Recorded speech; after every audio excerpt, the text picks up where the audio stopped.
So Jesus says, do to others as you would have them do to you. We know this is the golden rule, and it is at the heart of Jesus' sermon here in the Gospel of Luke, and it's perhaps at the heart of all of Christian thought. But you really do need to sit with it. I mean, this verse gets quoted as much as anything when it comes to what Christians should do. But I'm not sure we live it out the way it's intended for us to.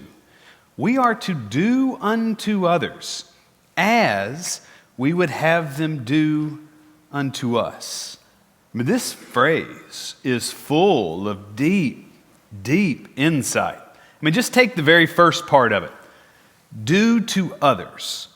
I mean, this is direct engagement with others. I mean, it assumes, and there's no getting around it, that Christians are to engage the world. Do to others. We are going to interact with and associate with and partner alongside and befriend and do business with other people. We are to engage. And when we do, we're to show something to others.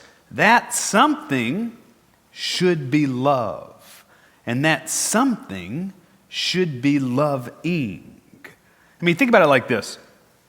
You're going to interact with others. You're going to have a chance to give of yourself to someone else. So when that moment happens, do to them the way you would want them to do to you. You approach them in love. Now, I guess if you're splitting hairs, you could, and you are weirdly masochistic, you could read this verse and it tells you that you're allowed and it gives you permission to hate and hurt others because you want to be hated and hurt. But that's not the context at all of this verse. This verse isn't trying to say it all. It's part of a larger context, and you have to read the larger framework to figure out the depth of the Christian concern for the world. But I can tell you that concern is that you are to treat others in love. You are to treat them, meaning others or neighbors or strangers or enemies, the way you would want to be treated, which is the other half of the verse. Do unto others as you would have them do to you. I mean, this assumes that you want people to treat you in love, that you want to be loved in return. You're admitting that you are, in fact, lovable. Your presence and personhood, your internal world, your drive, your hope, and your character, this concoction that makes you you. You desire hope and intimacy, and you want to be understood. You want to be in relationship. You want to be engaged in love. We all want to be loved. And so we have to channel this internal dream and use it as a lens for how we treat one another. You do to others as you would have them do to you. Honestly, what Jesus is saying here is brilliant.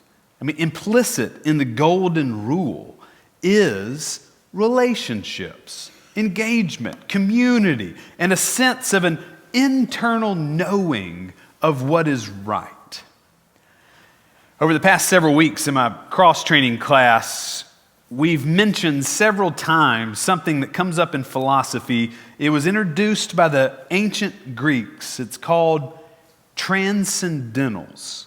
You ever heard of that phrase? This thought, it comes from the ancient Greeks. Way before Jesus. Think Plato was 400 years before Jesus. He learned this from his teacher, Socrates. He taught it to his student, Aristotle, and it has been passed down from generation to generation. We don't use the word transcendental as much anymore, but this philosophical lens still remains true in every generation, in every culture around the world.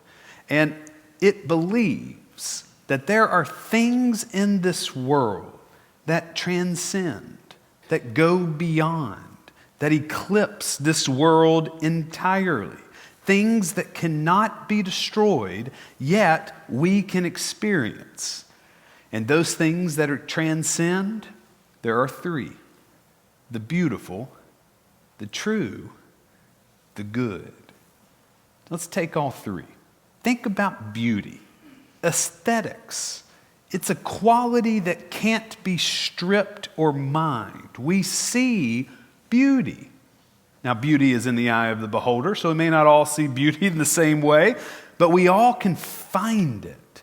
Things become beautiful to us. They resonate in us. They enraptured by the striking density and are flooded with something that feels like and moves us towards love. Beauty leads us to love. You know, truth, if you take the second one, can never be untrue. If it's truth, then it's true. You could say it, truth anywhere is truth everywhere, which means truth transcends theory. It transcends your opinion. It transcends your perception. You may not realize it's true, but that doesn't make it untrue. Think about goodness, the pure, unfiltered, and untainted reality that is this thing that we're doing, this thing we're participating in, this thing that our heart feels like it's being lured towards and causing us to act. This thing is ultimately, and it's intended to be good. Underneath and in between the relationships of things, underneath and in between the relationships of people, is this transcendent quality of good. The point that the ancient Greeks have baked into the nature of life is beauty, truth, and goodness. Now let's assume that they're right, which I think they are. It's not a far stretch at all to say that these transcendentals are gifts from God. They are aspects of God's love. I mean, take Genesis 1. In the beginning, God created, and it was beautiful. And God saw that it was good. So creation is aesthetically pleasing, and it produces that which we need to survive. I mean, the rhythm of creation is, in fact, generative.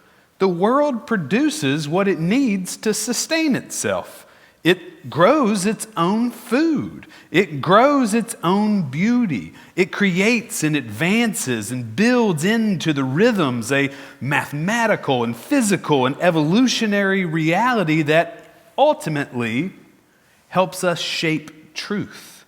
And all of this comes from God. If it's beautiful, true, or good, then it is from God. And it's an aspect of God's love.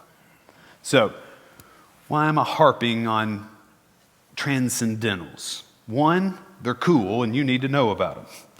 Two, what is deep in our bones at a soul level is a longing for all three of these things.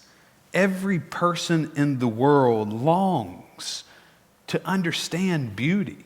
We're moved by it. All of us long to understand truth. We're moved by it, captivated for it. All of us long to experience what is good. You know, relationships produce beauty. Everything produces beauty. Architecture, art, music, communities, events, parties, moments, books, thoughts. Life is full of an attempt at this creative advance. Our soul longs for it. All you have to do is look into the face of a child. It's a beautiful creation. And then you get it. Kids are beautiful.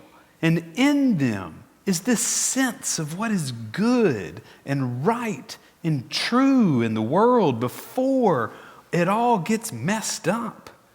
The amount of science that has gone into us understanding the smallest components of this life. I mean, think about all the research that goes in to the human brain or the genetic makeup or atomic particles or quantum theory, string theory, the Human Genome Project, or even the larger things like aerospace, cosmology, astrophysics. All of that is an attempt for science to dig deeper and wider in our understanding of what is true. Because our souls long to know what we are and where we are actually tethered to what is ultimately true. We want to belong to some deep wisdom of the world because then we will know and have access to God. And that will be good for goodness sake. So here's Jesus saying, treat one another with the same lens. Use the best parts of you to engage with one another. You have it in you. You know at a core level what is beautiful, true, and good. So see the beautiful, the true, and the good in your neighbor, in one another, in the stranger, even your enemy. Do to others as you would have them do to you. Receive them just as you would want to be received, as a beautiful, true, and good child of God. And Jesus is most definitely talking about strangers here, because keep reading in verse 32. If you love those who love you, what credit is that to you?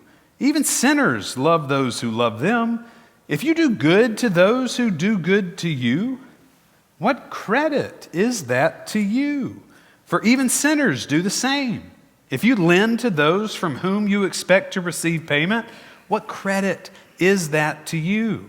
Even sinners lend to sinners to receive as much again. Honestly, this is radical teaching here. You do good to those who are strange and different. You love those who are strange and different. You bless those who are strange and different. You pray for those who are strange and different. Because one day you're going to be strange and different to them, and you hope they receive you in kind. Even those who hate you, who consider you an enemy, you love them, bless them, pray for them. Look at verse 35. Instead, love your enemies, do good, and lend, expecting nothing in return. Your reward will be great, and you will be children of the Most High, for He Himself is kind to the ungrateful and the wicked. Be merciful, just as your Father is merciful. I mean, this really is radical. We don't teach this, but we should. Christianity wants you to live this out. I mean, Jesus is pushing the boundaries of society and our understanding of love here. And honestly, some history over this really will help frame this. There is an old Babylonian law. It's called the Code of Hammurabi. It is a well-preserved Babylonian law that dates back 1,800 years before Christ. It's actually chiseled into stone. You could go see it if you ever visit the Louvre in Paris. So as the story goes, the sixth Babylonian king was Hammurabi, and he enacted a code concerning appropriate retaliation. He was trying to put into practice a law that said what you could do, and so you could mark what you couldn't do. This code, it deals with situations like theft, liability, work issues, perjury, slander. It gives the victim permission to retaliate. But here's why this matters. It's the law of rightful retaliation. And it's been baked into every generation since 1,800 years before Jesus. It is actually very deeply embedded into the law of Exodus and Leviticus. Our Hebraic laws are built around this code of Hammurabi. And you know it, an eye for an eye, a tooth for a tooth. Exodus quotes it, the The Hebrews incorporated it into the law. If someone steals a loaf of bread from you, you can retaliate. If someone knocks over your garbage cans, you can get mad and retaliate. It's lawful to do so. But what you can't do is overdo it. Interestingly, and a bit ironically, this law is meant to control violence and vengeance. If someone steals a loaf of bread, you can't kill their goat. If you can't burn down someone's olive trees if you run over their garbage cans or if they run over yours. You can only retaliate in kind. An eye for an eye.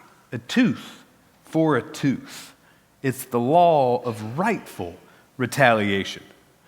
And honestly, this mindset still exists in our culture, in our country, in our practices today. It is so ingrained into the human psyche, we don't even question whether it's right or wrong or what Jesus would do because it's legal. We can sue, we can go to court, we can fight back, we can stand our ground, we can go to war. We can hardly imagine an alternative to an eye for an eye or a tooth for a tooth.